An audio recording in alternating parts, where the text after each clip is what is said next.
হে প্রভু কওকচোন আপুনি মৎস্যৰূপ কিয় ধাৰণ কৰিব লগা হ'ল প্ৰভু?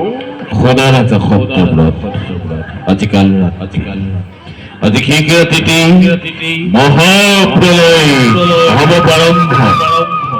সাগৰৰ পানী গোটেই পৃথিৱী ডুবাই পেলাব। পৃথিৱীত তোমাৰ বাদে আৰু কোনো জীয়াই নাথাকিব। হয়তো লক্ষ্মীয়ে সৃজন কৰি আমাৰ সৃষ্টি নষ্ট কৰিব বিচাৰিছিল।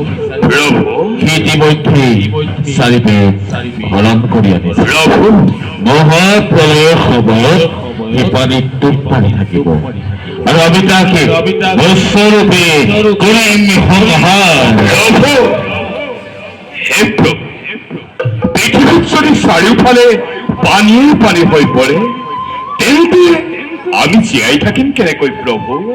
খোদাৰ এটা